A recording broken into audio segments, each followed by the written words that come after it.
man-made light down here on Earth, it's getting more and more difficult to see the natural lights in the night sky.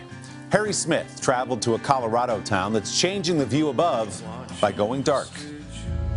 Yep, that's the Milky Way. On this chilly autumn night, locals gathered at the Community Observatory. Wow. It's a stargazer's dream come true. We started getting calls right after the designation for people to come here and look at the stars. It's great for the ranchers, it's great for the community, it's great for the economics, it's great for the Chamber of Commerce. But for me, for children to still have some connection to the sky, that's the best part. Kylie texted me our sophomore year of college when we were home for Christmas break, and she said, I just watched Frozen. I really loved it. I love the story. What do you think if we dress up like them and go visit kids in pediatric hospitals? And I said, yes. Right now we're an official nonprofit organization. We have 40 volunteers and over 25 of which are characters, and they're all college students, so it's incredible. This is a hard time for us right now, so thank you for making her day. This is something that we can do for the kid that lets them be a kid, and I think gives the parent 10 minutes just be like my kid can just be their happy, normal 6-year-old self. Can I get one more princess in it?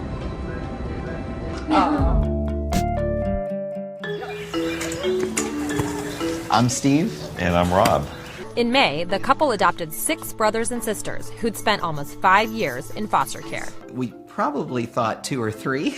Right, initially. Initially. But as you go through the process, it just breaks your heart seeing these groups. And the larger the sibling group, the more likely it is that the kids are going to be separated. When we saw them, we just instantly fell in love with them, even though there were 6, a few more than what we originally intended. To us, it's just life now, you know, just having them here and seeing their eyes every morning and hearing them say, you know, good morning, Daddy, and giving hugs, and we're lucky to have them. Yeah, we're so lucky that we were matched with them.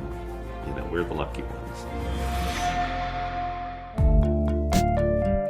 High anxiety gripping skiers on a mountain in Vancouver, Canada. Guys, watch out! An 8-year-old boy dangling from a chairlift more than 20 feet above the ground. They pointed to the lift and I saw the kid dangling and I was like, holy smokes. At one point it was just one arm that he was hanging on by. The 5 friends racing to grab nearby fencing, turning it into a makeshift safety net. Inside I had like anxiety. I was like, I don't know what's gonna happen to him, but I really just kind of knew that like we could do this. Then the ultimate trust fall. Wow, they're heroes.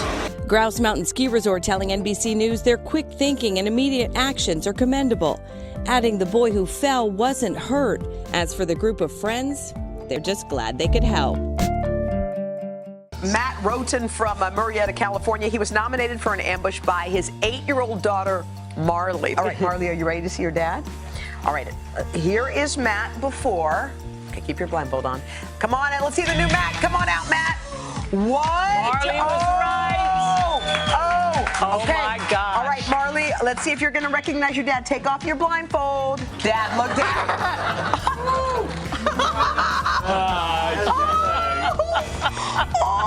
Do you recognize your dad? Maybe she doesn't recognize me. That's still your dad. It's your father. That's still your dad. When I pulled to the side of the road, I asked the lady if she needed help. The look on her face went from distress to relief. She had only $5 in her purse and was worried about feeding her child. I filled her gas can and drove the woman back to her car. She hugged me and thanked me. We said our goodbyes, and the sweet lady slipped into memory. 3 years passed. My mother was diagnosed with a life-threatening illness, but the hospital said she could go home if she had a nurse's aide, which they would provide. Her name was Tundi Hector. One day, after exercising, I stopped in to visit Mom and met the nurse's aide who had been so good to her. My jaw dropped. I couldn't believe it. She was flabbergasted and felt she had been divinely aligned to work with my mother. It was an amazing God wink. 11-year-old Jonah Larson is a self-taught crochet prodigy. When he turned 5, Jonah discovered a crochet hook and learned intricate patterns from YouTube videos. Jen believes crocheting helped Jonah work through some discipline issues at school. I talked too much, interrupted, didn't let other people complete their work. A teacher suggested he bring his crochet to class to keep him focused. After he started crocheting at school, we never received a phone call again. Jonah says he donates most of his work to charity and raises money for the orphanage in Ethiopia. I see crochet as a positive way to bring the world together, and it's just a craft that everybody comes together and enjoys. It's just another afternoon on the sofa. A dad and his son watching TV, talking. Comedian DJ Pryor and his 19-month-old son Kingston have always had conversations. Right.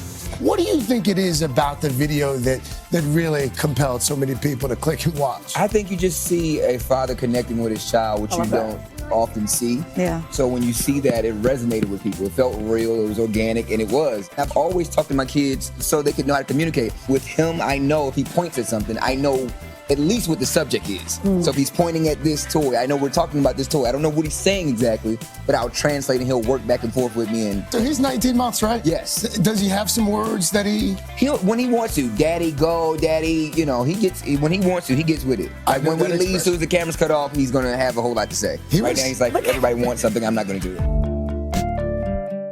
This is Rakeem Michael Christmas in his public debut.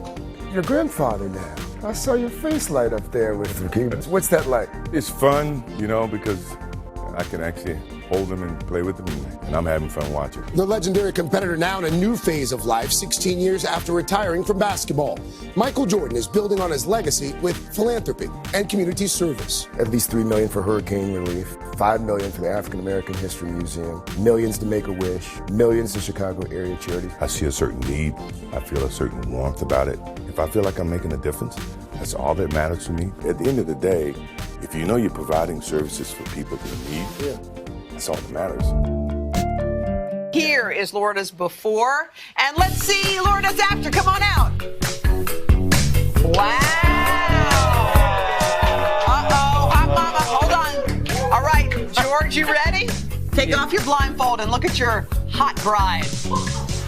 Wow. Lorna, you know what I love? Can we pause for a second? She hasn't even looked in the mirror. And she's crying because she sees her husband's reaction. Wow. Are you ready to look for yourself? Spin around. Oh my God. Oh my God. Hold on. We're here. Hold on. Oh. Wow. You look beautiful. You guys did a fabulous job. Oh.